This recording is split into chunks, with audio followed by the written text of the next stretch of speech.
Fala pessoal, tudo bem com vocês? Tranquilinho? Eu me chamo Daniel Aber, para quem não me conhece, sou do time da cirurgia da Medway, tranquilo? Fiz minha residência de cirurgia geral aqui em São Paulo, na Unifesp, e vou dar sequência aqui nessas nossas super revisões com vocês, falando de um tema, pessoal, que é super comum nos pronto-socorros. Lá no pronto-socorro do Hospital São Paulo a gente atendia pra caramba, quer dizer, atendia não, né? Continua atendendo pra caramba, o pessoal ainda vê muito lá. Litíase, pessoal, a gente vai falar sobre afecções urológicas benignas, mais especificamente sobre litíase. Só que, antes de mais nada, quem somos nós, pessoal? A Medway é uma empresa que está muito alinhada com a melhora da saúde no Brasil. E a gente acredita que fazer isso, melhorar a saúde no Brasil, nada mais é do que colocar pessoas boas nas melhores residências que a gente tem Brasilzão afora, beleza? Claro que a gente tem um gostinho especial, que a gente tem um carinho aqui por São Paulo. Então, se o seu sonho é fazer residência aqui em São Paulo, vem com a gente, vem seguindo as nossas revisões aqui no YouTube, que a gente está falando sobre os assuntos mais relevantes para a prova aqui do estado. Então, vem com a gente, tem muita revisão já publicada, assiste todinhas elas, que com certeza você vai mandar muito bem. Se liga também no nosso guia estatístico, pessoal, das instituições. Ele está disponível aqui no link, aqui embaixo, é só vocês baixarem. Pessoal, guia estatístico é justamente para guiar, né? Um guia serve para guiar os estudos. Se vocês têm a estatística do que mais cai, vocês não podem errar esses assuntos. Belezinha? É isso que a gente está fazendo aqui. Então bora começar, sem mais lero-lero, vamos falar sobre afecções benignas dos rins, né? As afecções urológicas benignas, beleza? Vamos começar falando sobre nefrolitíase. Como é que cai? Em geral, pessoal, são questões mais tranquilas, questões fáceis, que vão exigir da gente um diagnóstico. Vão exigir da gente que a gente saiba fechar aquele diagnóstico de litíase nefroureteral, baseado numa clínica, numa imagem, uma imagem radiológica super relevante, mostrando um cálculozinho ali, hiperintenso, ali, branquinho na imagem da tomografia. E aí, muitas questões vão querer da gente um tratamento, a conduta adequada de acordo com essa pedroca, beleza? Se for uma pedra muito grande, se for uma pedra muito pequena, o que a gente faz? A gente vai revisar aqui rapidinho com vocês.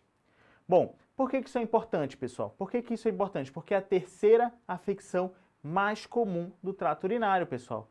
É elevadíssima prevalência, elevadíssima.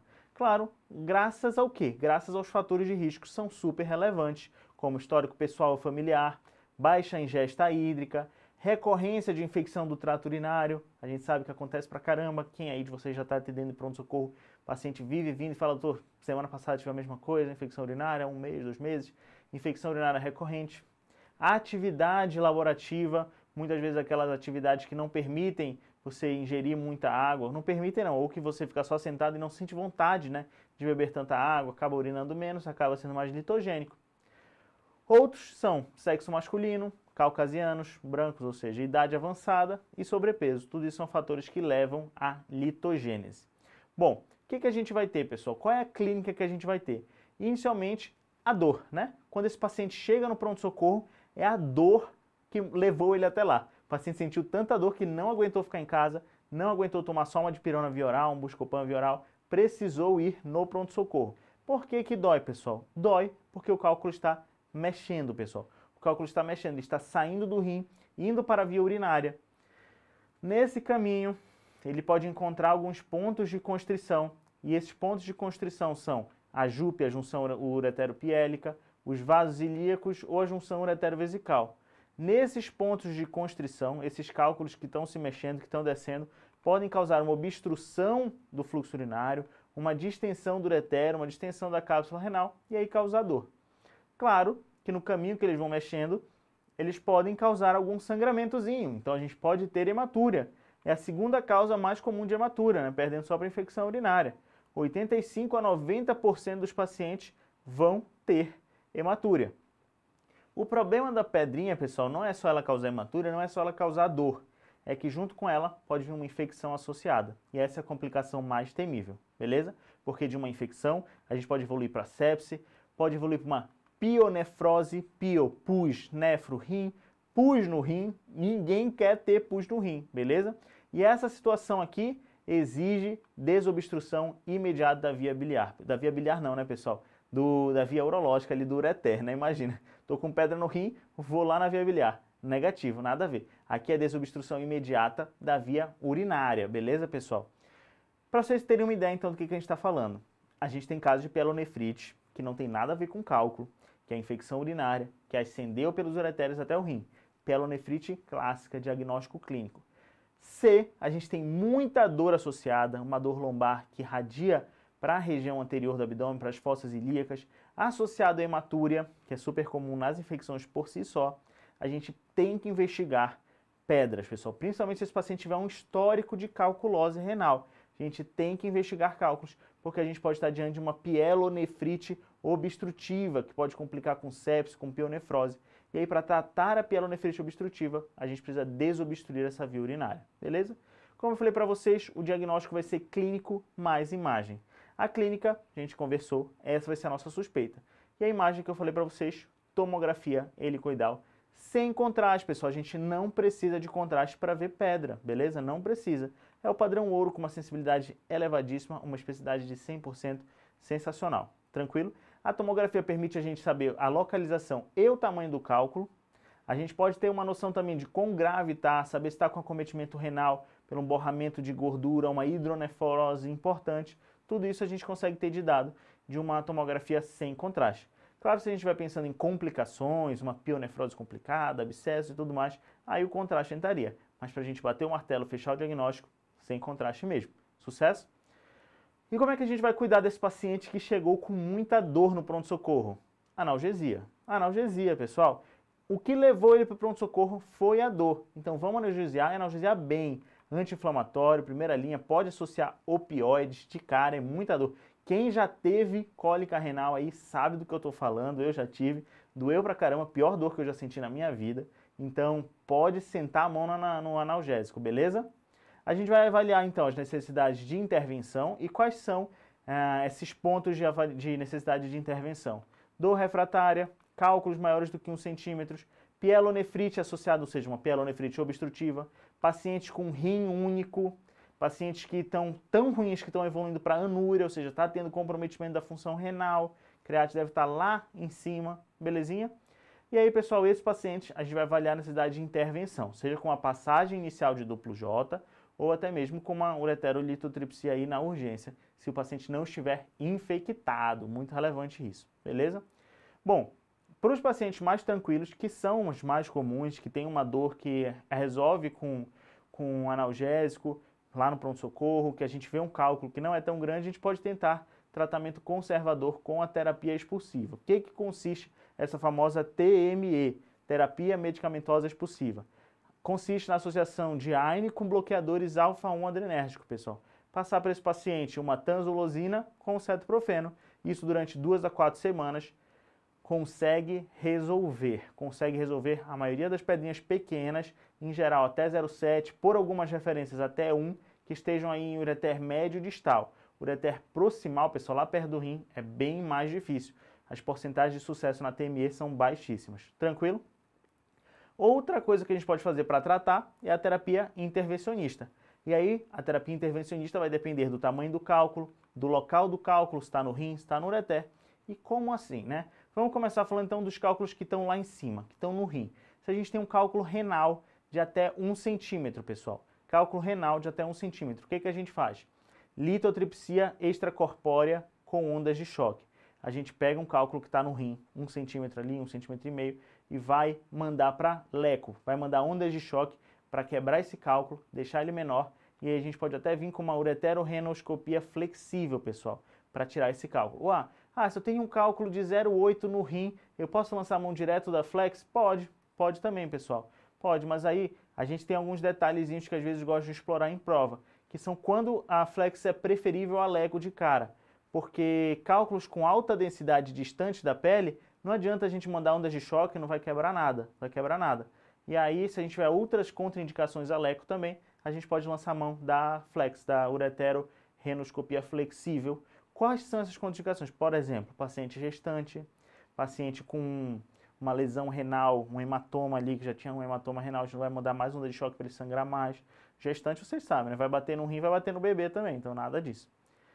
Tranquilinho? Cálculos renais maiores, pessoal, de 1 a 2 centímetros, ureterorenoscopia flexível, tranquilo, para tirar esses cálculos, mesma coisa com a leco, associada a leco. Cálculos maiores do que 2 centímetros, pessoal, cálculos maiores do que 2 centímetros, a gente vai para nefrolitotomia percutânea.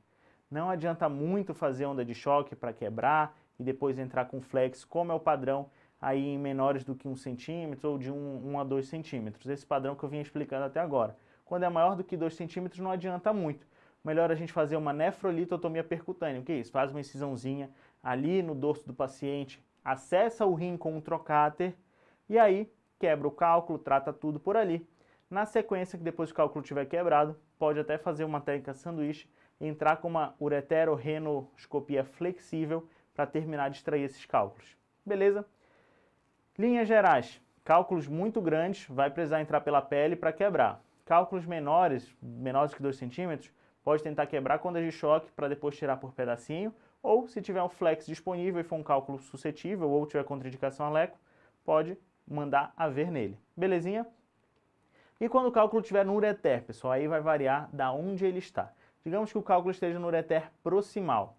Lá em cima, se aplica muito ao que a gente conversou de cálculo renal, pessoal. Se o cálculo está muito alto, muito perto do rim, a ureterorenoscopia flexível é super relevante. Porque o que pode acontecer quando a gente entrar com o ureteroscópio, acontecer o pushback desse cálculo, ele acabar indo para dentro do rim e a gente perder ele se a gente tiver com uma semirrígida. A flexível não. Se a gente mandar ele para dentro do rim, a gente consegue entrar no rim, pescar e tirar. Beleza? Se tiver no ureter médio distal, aí a gente pode lançar a mão da ureterorenoscopia semirrígida, beleza? Ela é semirrígida, existe a rígida, semirrígida, não se preocupem com isso. A maioria que a gente usa hoje na prática é semirrígida, mas pode aparecer alguma coisa de rígida também. A imagem, para vocês terem uma ideia do que é isso. Isso aqui, ó, a gente tem as ondas de choque acontecendo para quebrar a pedrinha do paciente. Aqui a gente tem um ureteroscópio entrando lá e capturando o cálculo, tá? Esse aqui, é flexível, parece mais flexível, né? Esse aqui tá bem dobradinho, mas seria a ideia de semirrígido. Nessa imagem aqui vocês têm melhor uma ideia do que é o semirrígido. Então a gente posiciona o paciente em posição de litotomia, entra com o ureteroscópio ali, vai até a pedrinha para tirar ela. E aqui, ó, os flexíveis, tudo bem dobradinho, tudo excelente, sensacional para serem usados. Muitos usados com fibra a laser também, beleza? Dê uma olhadinha aqui, ó, no nefroscópio, fazendo uma punção de nefrolitotripsia percutânea, ou seja, diretamente o nefroscópio entrando no rim, olha só, ele entra no rim, olha as pedras, quebra as pedras e depois pode vir aqui por baixo e tirar essas pedrinhas, ou tirar por aqui mesmo, tentar evacuar por ele mesmo. Tranquilo? Bom, muita atenção agora, porque cálculo mais pielonefrite é uma urgência urológica. Se você tem um paciente em vigência de infecção que está com uma pedra com cálculo obstrutivo, ou seja, uma pielonefrite obstrutiva, você está diante de uma urgência urológica e você precisa descomprimir o trato urinário. Como se faz isso? Com catéter duplo J, pessoal. Com catéter duplo J, tranquilo, você pode entrar por via endoscópica, passar um catéter duplo J, que vai fazer o desvio, o bypass da urina do rim até a bexiga, transpassando ali aquela pedrinha, aliviando a porção que está obstruída, ou seja, não vai deixar acumular urina com bactéria ali e progredir e piorar a infecção. Outra forma de fazer isso é derivando para fora, né? Catéter duplo J deriva do rim para a bexiga, a nefrostomia percutânea deriva para o rim para fora, para a pele. É mais mórbido, é mais feio e é menos utilizada, mas em alguns casos que tem uma estenose ureteral importante ou que não se consegue passar duplo J porque o cálculo é gigantesco, pode ser feito uma nefrostomia percutânea. Tranquilo? Aqui algumas imagens bem legais para vocês. Olhem só, o duplo J muito bem posicionado do rim. Claro que a gente não vê muito bem o rim aqui, mas a gente imagina que a pelve renal esteja aqui. Duplo J descendo por todo o ureter e enrolando lá na bexiga de novo. Esse é o famoso duplo J. Tranquilo? E aqui pelo meio do caminho, pode até ter uma pedrinha, aparentemente está bem aqui, um cálculo que estava obstrutivo. E aí, ó, paciente com pielonefrite, a gente desobstrui a via urinária, começa a tratar com antibiótico, esse paciente começa a melhorar, depois tira o duplo J. Nefrostomia percutânea é um pigtail normal, não é duplo pigtail, né? Não é duplo J, só coloca no rim, faz por punção, faz com auxílio da radiointervenção às vezes, ou a galera da urologia faz super bem isso também. e aí fica uma bolsinha coletando urina que estava obstruída lá naquele rim para fora do corpo, desobstrui, tira o pus de dentro do corpo e aí melhora com antibiótico até esse paciente curar da infecção, fica bem a gente tirar isso aqui e resolver a vida dele. E aí trata o cálculo depois, porque tratar o cálculo, pessoal, em vigência de infecção, as chances de urosepse do paciente evoluir para uma sepse grave são altíssimas. Então a gente evita fazer isso. Deriva a via urinária com duplo J e vida para frente. Beleza? Segue em frente tratando com antibiótico, lógico. Curtiram? Deu para entender um pouquinho? Revisão super rápida, conceitos bem batidos que podem aparecer em prova. Tranquilo? Mas saibam que a gente está aqui para vocês. A gente tem muito conteúdo gratuito aqui no YouTube. Os nossos cursos estão sempre de portas abertas para receber vocês. A gente está junto a vocês. Belezinha? Um beijo no coração de todo mundo. Um beijo no coração de todo mundo.